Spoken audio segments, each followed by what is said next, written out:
तो क्या मोहन भागवत के आगे झुकेंगे मोदी और शाह, और क्या नए बीजेपी के राष्ट्रीय अध्यक्ष संजय जोशी ही बनने वाले हैं? और अगर मोदी शाह नहीं झुके तो यहाँ पर मोहन भागवत का अगला कदम क्या होगा? क्या मोदी शाह की मुश्किलें बढ़ती हुई दिखाई देंगी? जी हाँ, नमस्कार दोस्तों, नेक्स्ट 9 पॉलिटिकल बाइट पर आपका बहुत बहुत स्वागत है।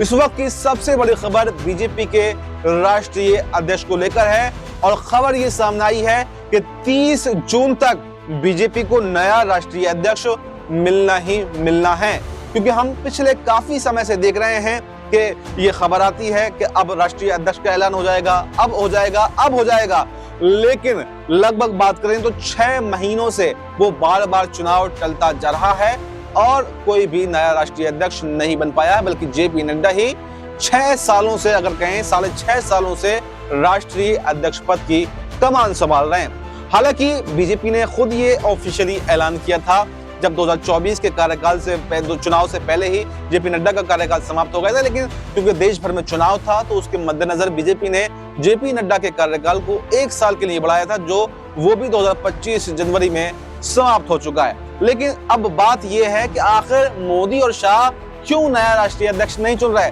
आखिर क्यों मोहन भागवत वर्सेस मोदी शाह की लड़ाई हो गई है और मोहन भागवत क्यों ये चाहते हैं कि संघ की पसंद का ही राष्ट्रीय अध्यक्ष होना चाहिए और संजय जोशी के नाम से मोदी शाह को आखिर दिक्कत क्या है? दरअसल आपको बताएं कि संजय जोशी मोदी जी के पुराने दुश्मन कहे जाते हैं। जब ये दोनों लोग एक साथ काम कर रहे थे, दोनों एक अच्छे दोस्त हुआ करते थे, लेकिन वो दोस्ती कब दुश्मनी में तब्दील हो गई ये उनको खुद ही पता नहीं चला। और उसके बाद में देखा गया कि जब केशुभाई पटेल संजय जोशी के समर्थन से गुजरात के मुख्यमंत्री बनते हैं तो यहाँ पर नरेंद्र मोदी जी के लिए मुश्किलें बढ़ती हैं। लेकिन जब 2001 में समय का पहिया पलटता है और मोदी जी के हाथ में गुजरात की सत्ता लगती है तो संजय जोशी की मुश्किलें वापस से बढ़ने लगती हैं। और उसके बाद में वो दिन लौट कर नहीं आया कि संजय जोशी को बड़ा पद, बड़ी मौका जो है वो बीजेपी के अंदर मिला हो। और यही वजह है कि संघ उनको उनकी वफादारी का इनाम अब देना चाहता है, लेकिन मोदी शाह मानने को तैयार नहीं है, क्योंकि अगर यहाँ पर वापस से उनको कमान सौंपी जाती है तो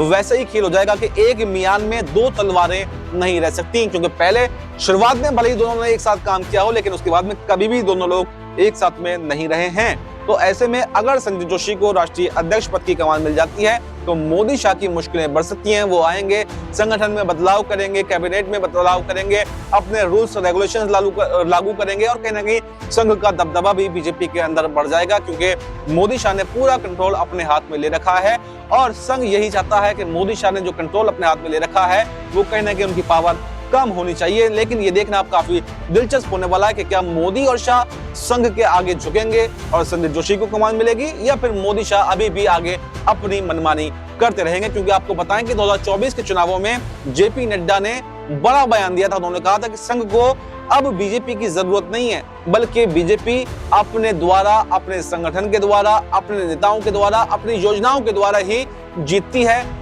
जनता के बीच में बीजेपी की ज्यादा पकड़ है, बीजेपी को ज्यादा लोग जानते हैं, जबकि संघ से उतना जुड़ाव नहीं है, संघ की कोई भूमिका नहीं है और अब बीजेपी को संघ की जरूरत नहीं है। और उसी दिन के बाद से यहाँ पर शायद मोहन भागवत ने भी ये ठान लिया था कि अब तो संघ का ही राष्ट्रीय अध्यक्ष बीजेपी के अंदर होना चाहिए। तो ऐसे में ये देखना अब काफी दिलचस्प होने वाला है कि मोदी शाह की यहाँ पर जीत होती है या फिर मोदी शाह यहाँ पर मोहन भागवत के आगे घुटनों पर आते हुए दिखाई देंगे। फिलहाल इस रिपोर्ट में इतना ही। इस रिपोर्ट पर आपकी क्या राय है? कमेंट बॉक्स में अपनी राय जरूर दें और हमें दीजिए इजाजत।